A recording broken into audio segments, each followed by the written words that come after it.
Bonjour, donc on est au Mobile World Congress à Barcelone, donc sur le stand d'Asus, et donc Asus présente donc les nouveautés qu'ils ont annoncées au CES, et donc on va vous faire notamment donc une présentation de la tablette iPad EP101 qu'ils ont annoncé donc au CES, qui a le petit nom de Transformer, et on va vous montrer après pourquoi, et c'est donc Bernard d'Asus qui va nous faire la présentation. Bonjour, donc je vous présente iPad EP101 Voilà. sous le nom de Transformer. D'accord. Donc pourquoi Transformer? Vous voyez aujourd'hui, c'est une tablette. D'accord. Ok, donc vous apercevez un petit bout de clavier. On fait un zoom arrière, donc là on voit un clavier entier. Voilà. Vous me dites pourquoi tablette? Parce qu'en fait, on va vous montrer tout de suite. On va vous montrer tout de suite. Donc ici c'est la station d'accueil. Donc avec un clavier. Et en fait voilà, on sort et on a maintenant une tablette. Donc vous avez une tablette à part entière que vous pouvez utiliser partout en mobilité, à la maison. Grâce à son poids de 680 grammes. D'accord, très bien. Donc 680 grammes pour une version Wi-Fi. Pour une version Wi-Fi. La version 3G est un peu plus lourde, mais c'est à peu près pareil. Voilà. D'accord.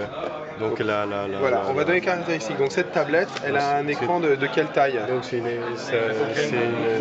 un écran de 10 pouces. D'accord, quelle résolution? 1280 x 800. Donc une bonne résolution. Donc juste au passage, c'est une dalle IPS. Donc IPS comme les iPads. Voilà, capacitive. Très sensible. Voilà. Ok, et qu'est-ce qu'il y a comme processeur dedans? Donc aujourd'hui, il est doté d'un processeur Nvidia Tegra 2. Donc les deux cœurs cadencés à 1 GHz. Voilà, dual-core pour surtout les performances graphiques. Tout à fait. Et donc ce qu'il faut dire surtout, donc c'est une tablette, une tablette transformer, donc qui se transforme aussi, on va dire comme un netbook puisqu'il y a un clavier. Donc c'est une tablette qui utilise le système d'exploitation Android. Voilà, donc aujourd'hui il est doté de l'Android Honeycomb. Donc la version 3.0 qui est vraiment dédiée aux tablettes. Exactement. D'accord. Alors, ouais, au niveau extension, qu'est-ce qu'il y a comme extension sur cette... Donc extension rapidement, bien sûr, il a le mini HDMI. D'accord. Alors ça c'est sur la tablette, on est sur la tablette. Donc même si on n'a pas le clavier, donc on a le mini HDMI sur la tablette. Voilà. Qu'est-ce qu'il y a d'autre? Il y a micro SD. D'accord, on pourra rajouter de la mémoire. Elle aura combien de mémoire intégrée cette tablette? Donc aujourd'hui, il aura à partir de 16 Go. D'accord, donc on pourra rester jusqu'à 32 Go avec une carte mémoire, c'est ça? Voilà. Pour aller jusqu'à 48, ça permet de stocker pas mal de choses. Qu'est-ce qu'il y a d'autre comme extension? Donc il a bien sûr les sorties audio, d'accord, le jack, classique, le microphone. D'accord. Par contre, juste une chose, on a parlé. Donc, est-ce qu'il y a un port USB en fait? Donc, le port USB se trouve sur la station d'accueil. D'accord. Donc, c'est quand on a le clavier qu'on a le port USB. Voilà. Et par contre, le port USB, c'est un port USB host. On pourra brancher un disque dur, par exemple. Exactement. Une clé USB. Voilà. Très bien. Donc, carrément un mini PC.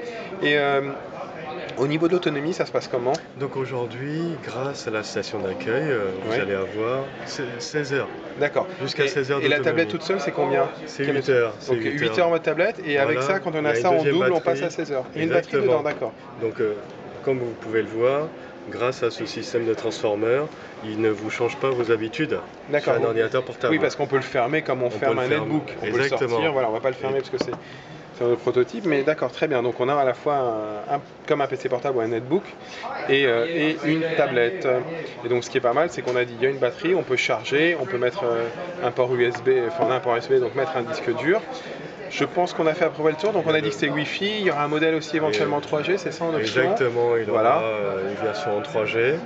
Et ne pas oublier aussi qu'il supporte le 1080p. Oui, et on peut par exemple l'utiliser pour afficher des films en 1080p en Full HD sur sa télé par exemple. Exactement. Le port HDMI, d'accord, très bien. Au niveau, quand est-ce que ce sera disponible ça? Donc il sera disponible à partir du mois d'avril. D'accord. Donc à partir du 429 €. Donc 489 €, ça c'est le prix c'est le prix de la tablette, c'est ça? Le prix de la tablette. En quelle version? En version Wi-Fi. Donc et combien de mémoire? 16 Go. Donc 16 Go Wi-Fi, juste la tablette, à partir de 429 €. Voilà, et la station d'accueil sera en option. Oui, à quel prix à peu près? Bon, à peu près une centaine d'euros. D'accord. En option. Et la version 3G, on va rajouter, ça sera aux alentours de